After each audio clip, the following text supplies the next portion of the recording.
لیکن اس میں آپ یہ دیکھیں کہ اس میں بہت ساری دیگر چیزیں بھی انوالوڈ ہیں. مرزا محمد آفریدی ایک ارب پتی آدمی ہیں، تو ان کے بارے میں کچھ اطلاعات آ رہی تھیں کہ انہوں نے پیسے دیے ہیں اور اچھے خاصے پیسے دیے ہیں.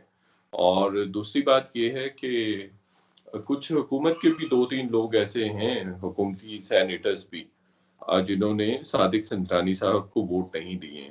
تو اس اعتبار سے 7 اور 2-3 اور لگا لیں تو 10 کے قریب جو اپوزیشن کے سینیٹرز ہیں انہوں نے ایک طرح سے دغا کیا ہے.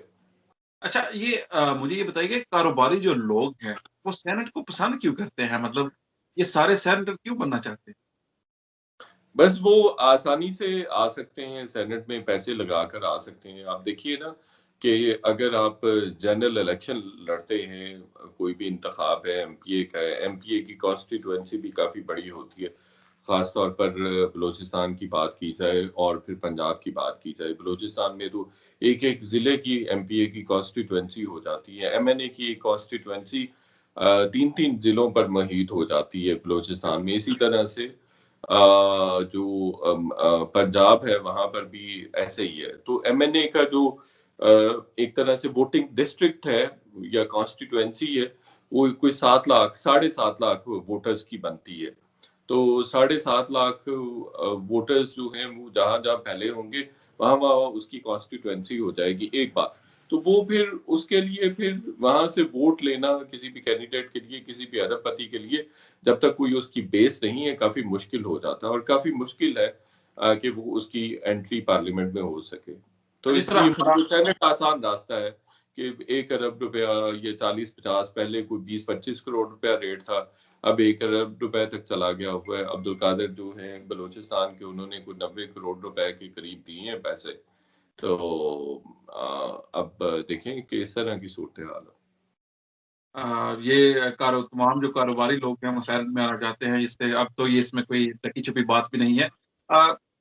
کہا جاتا ہے کہ مطلب یہ ریومرز ہیں کہ پی ڈی ایم کا جو مستقبل ہے وہ بالکل بھی نہیں ہے، اور یہ ٹوٹ پھوٹ کا قریب یا ٹوٹ پھوٹ کا شکار ہو جائے گا. آپ اس کو کس طرح سے دیکھتے ہیں جو دعوے کیے جا رہے ہیں؟ وزیم، میرا فرینکلی ایسا خیال نہیں ہے. پی ڈی ایم بالکل ٹوٹ پھوٹ کا شکار نہیں ہوگی. ڈفرینس آف اوپینین ہے، اس کی وجہ یہ ہوتی ہے کہ پولیٹیکل سپیس چاہیے ہوتی ہے سب کو. پولیٹیکل سپیس کے لیے لیوریج استعمال کیا جاتا ہے. تو اس لیوریج کے استعمال کرنے میں ہمیں نظر آتا ہے کہ ڈفرینسز ہیں پی ڈی ایم کے بیچ اور پی ڈی ایم کے الائنس میں. جیسے اس کی سب سے بڑی اگزامپل ابھی آصف علی زرداری صاحب کی ہے. نواز شریف اور مولانا فضل الرحمان صاحب کہہ رہے تھے کہ ڈیزائنز کریں اسمبلیوں سے، لیکن اسمبلیوں سے ڈیزائن نہیں کیے گئے. اور آصف علی زرداری صاحب چاہتے تھے کہ نو کانفیڈنس موشن لائی جائے پارلیمنٹ میں، اور عمران خان کو وہاں سے آؤٹ کیا جائے، اور اوسٹ کرنے کا وہی ایک واحد بہتر حل ہے کہ پارلیمنٹ کے ذریعے ان کو فارغ کیا جائے. تو یہ ڈفرینس آف اوپینین ہے، اور ایسا کچھ نہیں. میں نہیں، I don't see any big change with in the P D M politics. اگر لاک ڈاؤن، اگر یہ لانگ مارچ کرتے ہیں، پی ڈی ایم جو ہے لانگ مارچ کرتی ہے اگر، تو حکومت کو کتنی کو پریشانی کا سامنا کرنا پڑ سکتا دیکھیں اس میں بلا شبہ پریشانی والی بات تو ہے کہ بہت سارے لوگ یہاں پر آ جائیں. پاکستان کی سیاسی تاریخ میں لانگ مارچز کے نتیجے میں بڑی بڑی تبدیلیاں ہوئی ہیں. ایک لانگ مارچ نواز شریف کی طرف سے بھی کیا گیا تھا، پھر بے نظیر صاحبہ نے بھی لانگ مارچ کیا تھا. بے نظیر صاحبہ نے لانگ مارچ کیا تو نواز شریف صاحب کی حکومت چلی گئی تھی اور کچھ عرصے بعد، اور اس کے بعد پھر سپریم کورٹ نے اس کو بحال کر دیا تھا. اسی طرح سے 9 مارچ کو اسی طرح سے ایک لانگ مارچ کے نتیجے میں جوڈیشری بھی بحال ہوئی تھی، اور یوسف رضا گیلانی صاحب کو، افتخار چودھری صاحب کو بحال کرنا پڑا تھا. تو ابھی نواز شریف صاحب کا لانگ مارچ گجرانوالہ میں پہنچا تھا، جس کے نتیجے میں جوڈیشری کو ریسٹور کرنا پڑ گیا تھا.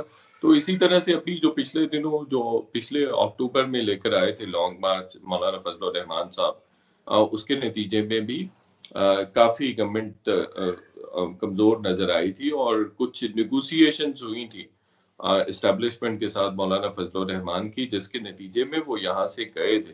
ورنہ ایک بہت امییننٹ تھریٹ تھا گورنمنٹ کو. اور اسی طرح سے 2014 کا جو لانگ مارچ کیا، جو دھرنا کیا عمران خان صاحب نے، اس کی وجہ سے نواز شریف صاحب کی گورنمنٹ خاصی کمزور ہو گئی تھی۔ اچھا، یہ ابھی موجودہ حالات میں حکومت جو ہے اس کی جو کارکردگی ہے، یا اس کی اگر اس سے پہلے میں پوچھنا چاہوں گا کہ حکومت جو ہے وہ آپ کو کتنی کوئی مضبوط دکھائی دے رہی ہے موجودہ جو سرکمسٹانسز ہیں ان؟ وسیم، فرینکلی گورنمنٹ کافی مضبوط ہے، اس کی فوٹنگ کافی مضبوط ہے۔ اس کی وجہ یہ ہے کہ آپ کو پاکستان کی سیاسی تاریخ میں کبھی بھی پاکستان کی فوج حکومت کے ساتھ اس طرح سے کھڑی نظر نہیں آتی، پاکستانی اسٹیبلشمنٹ اس طرح سے کھڑی نظر نہیں آتی کسی بھی حکومت کے ساتھ پچھلے 73 سالوں میں، جس طرح سے پی ٹی آئی کی حکومت کے ساتھ کھڑی ہے۔ اور انٹرسٹنگلی عمران خان صاحب ہر چھوٹی موٹی مشکل کے لیے اسٹیبلشمنٹ کو ہی پکارتے ہیں، انہی کو ریکویسٹ کرتے ہیں، انہی کو کال کرتے ہیں کہ آپ مجھے ہیلپ آؤٹ کریں۔ تو یہ ایک ڈینجرس ٹرینڈ بھی ہے کہ آپ چھوٹی سی چھوٹی مشکل میں کوئی کہیں پہ ووٹ آف نو کانفیڈنس کی بات ہو رہی ہے، کہیں پر کوئی اور تحریک کی بات ہو رہی ہے، کہیں سیاسی مخالفین کو تھوڑا سا ڈائی ڈاؤن کروانے کی بات ہو رہی ہے یا ان کو کارنر کرنے کی بات ہو رہی ہے، تو آپ ہر دفعہ ہی اسٹیبلشمنٹ کی طرف دیکھتے ہیں اور اسٹیبلشمنٹ بھی اچھی خاصی مدد کرتی ہے۔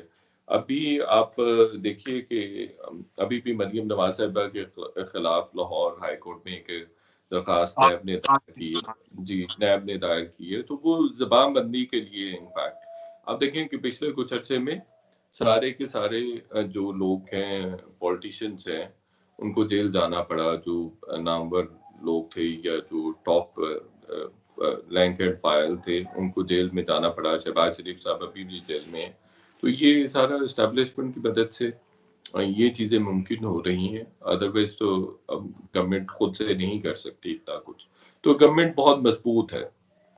اچھا، حکومت بہت مضبوط بھی ہے، سارا پتے بھی حکومت کے ہاتھ میں ہے، اتحادی جماعتوں کے ساتھ بھی اچھے معاملات چل رہے ہیں، اور آپ کیا دیکھتے ہیں کہ عمران خان صاحب کا جو تبدیلی کا ایک دعویٰ تھا یا جو ایک نعرہ تھا، ابھی جو کارکردگی ہے ان کی بہت تھوڑا عرصہ باقی رہ گیا ہے، اور کیا اس جو کارکردگی کی بنا پر وہ اگلا الیکشن لڑ سکتے ہیں یا ان کو ابھی بہت زیادہ محنت کرنے کی ضرورت؟ ان کو بہت زیادہ محنت کرنے کی ضرورت ہے، اور میرا خیال ہے کہ اگر وہ بہت زیادہ محنت کریں بھی تو پھر بھی وہ کامیاب نہیں ہو سکتے، میں کم از کم ان کی کامیابی نہیں دیکھتا ہوں۔ آپ یہ دیکھیے کہ ابھی پچھلے 2 مہینوں میں کچھ 8 انتخابات ہوئے ہیں، ان 8 ضمنی انتخابات میں سے کوئی ایک بھی الیکشن عمران خان صاحب اور پی ٹی آئی نہیں جیت سکی ہے۔ نہیں، بالکل 7 الیکشن جو ہیں پی ٹی آئی نے لوز کیے ہیں، تو یہ ایک بڑا نمبر ہے، بڑا نمبر ہے۔ آپ دیکھیں کہ یہی سچویشن جو ہے جنرل الیکشنز میں بنے گی جب بھی ہوتے ہیں، اور فرینکلی عمران خان صاحب ابھی الیکشن میں جانا بھی چاہیں تو اسٹیبلشمنٹ نہیں جانے دے گی، اور کچھ دن پہلے انہوں نے خود ایم پی ایز اور ایم این ایز کو بلا کے کہا ہے کہ انتخابات کی تیاری کریں، الیکشنز کی تیاری کریں۔ لیکن میرا ذاتی خیال ہے کہ عمران خان صاحب الیکشن کروانا بھی چاہیں تو وہ نہیں کروا سکیں گے، اسٹیبلشمنٹ ان کو کبھی نہیں کروانے دے گی۔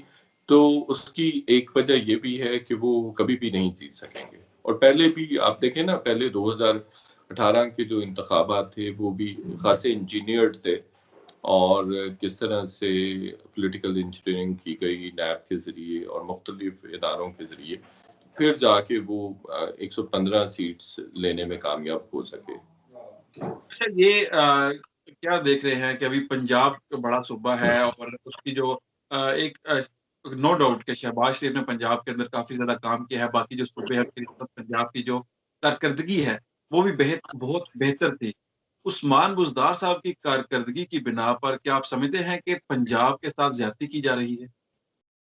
100% ایسا ہی ہے، بہت بڑی زیادتی ہے ان کی تعیناتی، ان کی اپوائنٹمنٹ، ان کو سی ایم بنانا، یہ پاکستانی عوام کے ساتھ بہت بڑا ظلم ہے، پنجاب کی عوام کے ساتھ بہت بڑا ظلم ہے، اس سے بڑی زیادتی کوئی نہیں ہو سکتی، اس سے بڑی پولیٹیکل ڈس آنیسٹی کوئی نہیں ہو سکتی۔